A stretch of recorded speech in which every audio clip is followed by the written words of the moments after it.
Hello everyone, Michael O'Brien here, and today we're going to be taking a look at the wonderful world of Pokemon magic.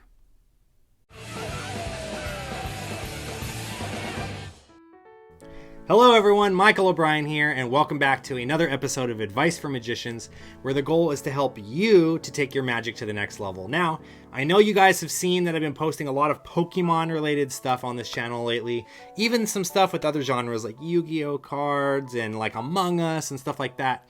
If you weren't already aware and you're kind of new to my channel, my goal is to help you guys to kind of bring your magic trick to life, right? So you're not just performing the same trick with like a regular deck of cards and, you know, the same old story of like how my grandfather, you know, gave me this deck of cards before he passed away and this was his favorite trick and like all that stuff, right? But instead, to kind of help you guys to inject some of your own loves and passions into your act, right? For me personally, Pokemon is something that I grew up with and is something that I'm able to share with my daughter now. Literally last night before going to bed, we not only watched Pokemon Journeys on Netflix, but we also played a little bit of Pokemon Go. So we're just having fun with Pokemon, and it holds a special place in my heart. The nostalgia feeling of it. A lot of people my age now grew up with Pokemon, so when I go off and I do magic performances for adults and I bust out a deck of Pokemon cards, they get super excited because like, oh, I remember I used to collect these and blah blah blah and like all that stuff, right? But also a lot of children are really into Pokemon right now, which means you can go out and you can perform magic using Pokemon and they're going to connect with it. They're going to connect with Pikachu better than they're going to connect with like an Ace of Clubs, for example, right? So in this video, I just wanted to share with you guys 5 of my favorite Pokemon related magic effects. Some of them are things that I've created myself. Some of them are things that other people have come up with. But I wanted you guys to go ahead and have a look at those things right after these announcements. If you have not already done so, please make sure to click the subscribe button and don't forget to ring the bell. That way you know every time I upload a new video. If you would like to support the channel for just $1 a month, go ahead and click the join button and consider becoming a Mob Squad member. Members will get access to a bunch of really cool stuff, including emojis, badges, full-length magic tutorials, early access to all these videos, and even discounts in the O'Brien Magic Shop. Also, a lot of the stuff I'm going to be talking about in this video is available in the tutorials playlist right here on this channel, which only members have access to. So if you guys want to learn some of this stuff, I recommend checking out the Mob Squad membership. Become a member and you'll get all of these access to all of these cool little perks, just like some of these guys did. So ladies and gentlemen, let's go ahead and welcome now some of our newest members. Please say hello to Bob Possible, Kifo Magic, and Thomas Gadgetti.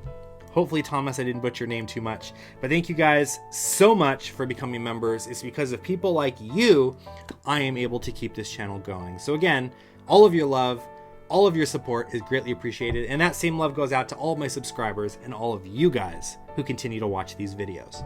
So let's go ahead and talk about some of my favorite effects using Pokemon. So they're not in any really particular order, but coming in at number 1 is card to pocket / Pokeball, right? So this is the one that I first came up with so many years ago. I want to say like 2013 or 2014.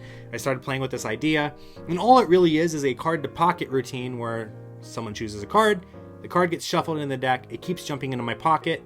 At one point, all of the cards jump into my pocket except for their one chosen card, and then at the very end, their card ends up being folded up inside of an actual Pokeball. Right? One of these. For those of you who don't know what a Pokeball is, the card ends up folded up inside of the Pokeball. So, really cool, really simple to perform, nothing crazy. Just using a standard deck of Pokemon cards and a standard card to pocket that you guys already know. Now, instead of having the card end up being folded up inside of like my wallet or an envelope or a mint tin or something like that, I have it folded up inside of the Pokeball, because why not? Because it's Pokemon, right? So I teach this in my Penguin Live Act. If you guys want to go check that out, you're welcome to. If you want to get your hands on all of the cards and the Pokeball and all that stuff too, as well as my handling, as well as a couple of other bonus handling ideas, like a no palming version, right? Stuff like that. You can pick this up also at o'brienmagic.com. And it is a magic accessory, and members get discounts on accessories. So I recommend checking that out, and you can take advantage of that as well. Supplies are limited. I only have so many of these sets left, and once they're sold out, I think I'm going to retire this forever, because sourcing all of these things for you guys can kind of be a little bit of a pain in the butt. But if you guys want to try to source these things yourself, you're welcome to do so as well. You can use the Googles, and you can find Pokemon cards for pretty cheap, and you can find the Pokeballs for pretty cheap. And then you don't have to learn my routine. You can just learn whatever card to pocket routine you're already performing. So that's one. Another one is the Pokemon Color Monty. Now, for those of you not familiar, the Color Monty is the routine where you have 3 different cards.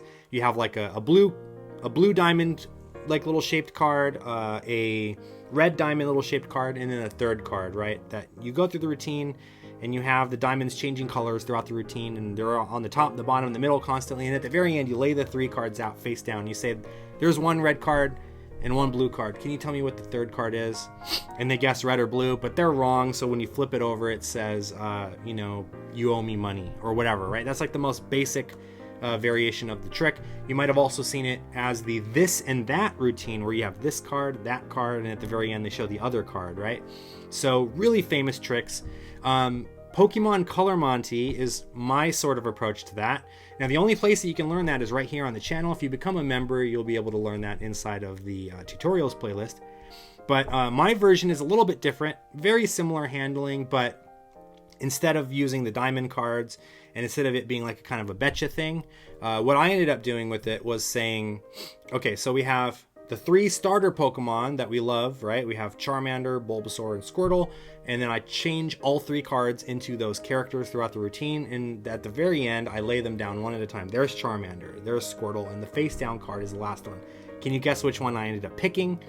And then they say Bulbasaur, and I go, no one ever chooses Bulbasaur, remember? And I reveal it to actually be Pikachu at the end. So a cool little variation on the Color Monty plot. If you guys want to check that out, that's the version that I perform for kids, because I feel like the Color Monty routine is a really cool little thing when you're talking about gambling and 3-card money on the street and stuff, but kids don't quite understand that stuff. Yeah, there's like colored diamonds that they can like chase around and stuff, but I feel like doing the Pokemon version of it, it just connects with them more. And like, oh, what's your favorite Pokemon? What's your favorite Pokemon? My favorite is Charmander, but you know what my least favorite is Bulbasaur. No one ever chooses that one. And then you go on to do the routine, right? And of course, you don't have to use Pokemon cards for this. You can get creative and use whatever you want. But that's just another fun Pokemon-themed routine that you can add to your act. Speaking of packet tricks using Pokemon cards, another one that I recommend is Pokemon Wild Card by Michael Blomeke. You can purchase this from Michael Blomeke himself, or if you want to make the gaffs yourself, because they use real Pokemon cards, you're going to have to split some Pokemon cards and then glue them back together to make the gimmicks. You can either make the gimmicks yourself, or Michael Blomeke can make them for you. But if you want to learn the routine and how it actually works, again, members have access. I teach the routine right here on the channel with special permission from Michael Blomeke himself. So if you want to learn the routine and see if this is something or not that you want to add to your act, you're welcome to do that. And then if you decide that you want to actually purchase the gimmicks, or if you want to make the gimmicks yourself, you're welcome to go ahead and do that too. So for those of you not familiar, essentially what the Pokemon Wild Card routine is you show a little booster pack, and you take out like 9 cards, and you go through the cards and you show the different types of cards, like the monster cards and the energy cards and the trainer cards, and you explain that there are some cards that are rarer than others, but no card was more collectible and more rare than the rare holographic Charizard card. And you show the Charizard card, right? And then you go on to essentially wipe the Charizard on all of the other cards, and all of the common cards end up themselves becoming Charizards, and you're left at the end holding 9 of these rare holographic Charizard cards. Now, the Charizard cards at the time of making the sets were pretty inexpensive. They were going for between $8 and $12 each. So we bought up like a ton of them, right? And when I say we, I mean Michael did. Michael's the one making all the sets. Michael Blomeke bought up like a ton of them, right? To make these like wildcard sets with. Over the last year or so, the collectability of those cards has gone up too. So now those Charizard cards, which were reprinted cards from the Pokemon Evolution set, which was a fairly new set at the time, has now become collectible in and of themselves. So those cards that we bought for between $8 and $12 a piece like 2 years ago are now going for between $100 and $150 a piece now. Still doesn't hold a candle to the original Charizard, which is going on eBay for like, you know, a couple $1,000s. But still kind of expensive. So if you want to make a wild card set, you're going to be looking at paying $1,000 just for the Charizard cards to be able to make the set. Unless you can get your hands on some cards, or you have someone that can print up some really convincing looking like fakes, I guess. Nothing wrong with making the fake cards as long as you're not like selling them or using them to play the game. So if you can make some fake cards that look really convincing, if you know someone that's able to do that, or if you can find the stickers. I know that there's like stickers that allow you to do that. There's ways around it if you want to use Charizard. Now, if you don't want to use Charizard, you can use any card that you want. Maybe you can have Pikachu be the card, or maybe you can have Ditto be the card, because Ditto is notorious for actually, transforming, right? So maybe you have like Eevee in a bunch of Dittos, and you take the Eevee and you rub it on all the Dittos, and now all the Dittos look like Eevee because all of the Dittos transformed, right? So there's a few different fun little presentational ideas that you can do with it. The limits your imagination when it comes to that. But like I said, if you want Michael to make the sets for you, he is happy to do so. I'll leave a link in the description below of where you can get a hold of Michael, as well as links to all. I'm going to link you guys on all this stuff, so you'll be able to see all of my routines and all that good stuff too. Now, moving on to another card routine is the Pokemon Svengali deck. Now, I've been using this at the last few events that I did for kids, and it is awesome. Like, sometimes the Pokemon card pocket routine is really cool for kids because, you know, you're having them choose their favorites. But if ever I notice that the kids are kind of like, they're already getting restless, you know, we need to start to wrap up the show, instead of doing the long, like 4 or 5 minute routine, I'll do a short routine with the Pokemon Svengali deck. And all it is a normal Svengali deck made out of Pokemon cards. So it forces a Pokemon. What I do is I take out the deck and I cut it and I show, like, look, some of my favorite characters are in here, and you're showing a bunch of different Pokemon. And then I say, watch, I'm just going to flip through the cards. You say stop. They say stop. I hand them the Pokemon, and I read their mind and I tell them which one that they're thinking of. And the one that my deck forces is Eevee. So there's like a fun little thing there where I go, your Pokemon's name begins with the letter E. Is that true? And they say yes. And I'm like, and it ends with the letter E too. Isn't that true? And they go, yes. And I'm like, and the second letter in the word is the letter E. Is that true? And they say yes. And I go, and the fourth letter, the one that's second to the last, is also the letter E. Is that true? And they say yes. And I go, and in the middle letter, that's the letter V. Is that true? And they go, yes. And so it's like kind of silly, right? And I go, did you have EV? And they say yes. And then there's a cute little kicker ending where I have the Pokeball that's been in plain view the whole time, and I have them open it, and there's a little EV little figure inside of it. So it's a cute little thing. The whole routine, you can make it as long or short as you want. For me, that's like my quick version of if I wanted to do a Pokemon card trick. Usually it lasts about a minute to a minute and a half long. So it's a fun little quick moment where you're doing some magic. I'll leave a link to my review and where you can pick up a stack of Pokemon Svengali cards, or you can make them yourself if you know how to make a Pokemon Svengali deck, or if you know how to make a Svengali deck in general. If you could source the cards for a good price, you can make the Pokemon cards yourself. But I recommend visiting the link below because they did a really good job on the cards that I ended up purchasing. I'm forgetting off the top of my head the name of the guy that did the cards for me, so I apologize. I know your name was Mike. I don't remember your last name. I'm so sorry. But I'll link him up in the description below. So if you guys want to grab a set of Pokemon Svengali cards, you are welcome to do so. Now, last but not least, one of my personal favorite things to perform, and I do this in all of my adult shows mostly. I also do it in some of my kids' shows if the kids are a little bit older, but in all of my adult shows where I'm going to do some kind of stand-up show where there's like a larger audience and I want to add some mentalism into my act, I do the Pokemon book test. Now for this, you're going to need a couple things. You're going to need a Pokemon manga, and you're going to need a Pokemon Pokedex Encyclopedia. Now, for those of you not familiar with the Pokedex Encyclopedia is essentially a list of all of the Pokemon, and they each have their own designated number. So, for example, Bulbasaur is number 1, Ivysaur is number 2, and Venusaur is number 3, and then you have Squirtle is number 4, and Wartortle is number 5, and Blastoise is number 6, and etc. And it goes throughout the entire thing. Now, if you get a national Pokedex that's up to date, you're gonna have like 1,000 Pokemon in it because there's just so many Pokemon. If you get a regional Pokedex, that's not terrible, but I recommend the national one because now you have a wider range. And essentially the way that the Pokemon book test goes is I ask a spectator who likes Pokemon, say, who here likes Pokemon? And they raise their hand. Who's your favorite Pokemon? And they name whatever their favorite Pokemon is. And I go, there's no way I could have known that ahead of time, right? I say, don't pick Pikachu and don't pick Charizard because everyone always picks those two. Pick one that you don't think that I would know, right? And they name their favorite Pokemon. There's no way that I could have known that.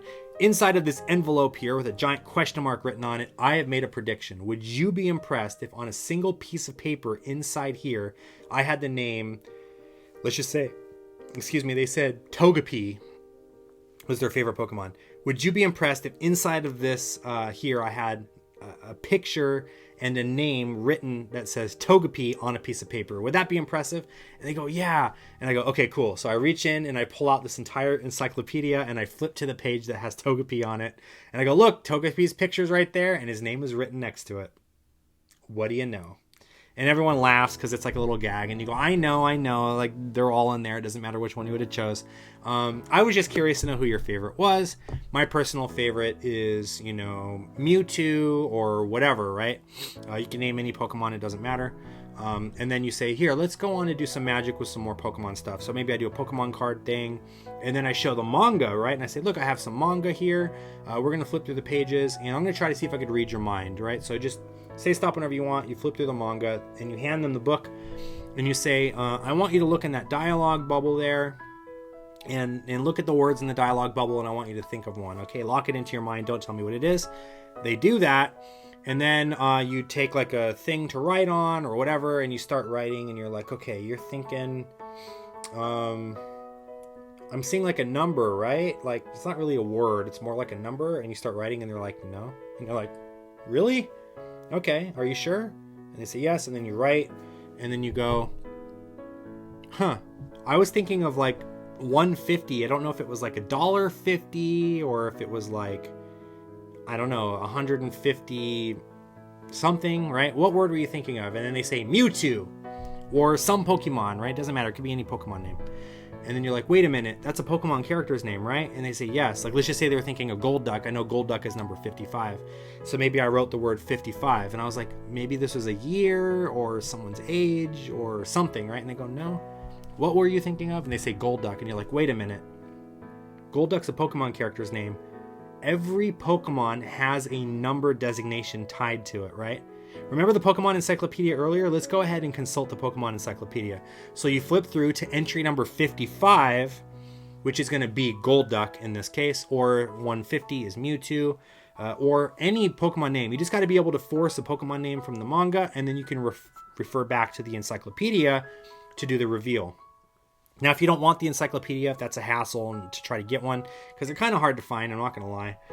If you don't have an Encyclopedia and you don't want to deal with that, you can very easily say, who here has a phone, bust out Google, and Google Pokemon number 150, and then it'll say Mewtwo, and then they can confirm for you that Mewtwo was the correct one, and then you got it right. So that's like the kind of little workaround for it. But I like the idea of the gag using the Pokedex book, because you kind of get a nice little callback to it. You get a funny little moment where you build up their expectations, and then you kind of knock them down when you're like, oh, they're all in there, right? And then it has a magical punchline, a magical finish to it. So it all kind of comes full circle. So you start with the Pokedex book, you do some Pokemon magic in the middle, and then you end with the Pokedex book again. So it's a nice little Pokemon themed routine within that larger act that you're doing. Or if you want to do all of the Pokemon stuff that I just listed in this video, and you just want to do a dedicated Pokemon set, you can do the same thing. You can start off with the Pokedex book. You can do, the card to pocket routine, the Eevee thing, the wild card, the Monty, all that stuff, and then end with the manga book test with the Pokedex book coming full circle. So now you have kind of like a little act, all with like Pokemon stuff. Now for me, that's a little too much Pokemon. I usually choose to do the opener with the Pokedex gag, and then one card effect, whether it be card to pocket or wild card or the Svengali deck or something, and then end with the manga. So it doesn't feel like there's too much going on, and you get a nice little variety. You get some Pokemon cards, and you get the manga and the Pokedex book and all that stuff. So you have like a nice little act to go with it. But yeah, so all of this stuff is available to you guys. The manga book test that features the Pokemon Act is available on my website at o'brienmagic.com. If you guys are a Mob Squad member, you can purchase the download version, which is already $20. It's already a pretty good deal. And you can learn all of these techniques and stuff, and you guys can get 30% off on that by using the download code within your perks. If you have no idea how to find this stuff, by the way, just click on the membership tab and you'll see the membership perks there, and you guys can learn which code you need to use at checkout to be able to get which discount. Same goes for purchasing the Pokemon card to pocket set with the Pokeball. You get 10% off on that using the appropriate code for it. The Pokemon Svengali deck, I'll show you guys where to buy it, and I'll show you guys a link to the review for that. Also, the Pokemon Wild Card. Again, if you're a Mob Squad member, you can already learn the routine. Now, if you want to have the custom cards made by Michael Blomicki himself, I'll link him up in the description so you guys can go check that out. I'm telling you, I'm going to have all of the stuff there, right? If you guys want to learn the Pokemon Color Monty, I just taught that routine right here on the channel. So you guys have a ton of different options, a bunch of different cool things here. Now, last but not least, my question of the day for you guys: what is your favorite thing to perform using some kind of nostalgia based thing, right? So it doesn't have to be Pokemon necessarily. For example, I have another routine that I use Nintendo trading cards or Yu-Gi-Oh cards, or I made these custom cards that do like a brainwave style routine using Among Us characters. So instead of the backs of the cards being red or blue, the backs of the cards say crew member or imposter, right? So different things like that. I'm curious to know, what is your favorite like fandom related thing or your favorite nostalgia related thing that you like to perform in your act? Thank you so much for watching this video. If you haven't already done so, make sure to click the subscribe button and don't forget to ring the bell. That way you'll know every time I upload a new video. If you'd like to check out some more magic, visit us at o'brienmagic.com and be sure to check out our online magic shop, where you will find the latest and greatest magic books, downloads, and accessories.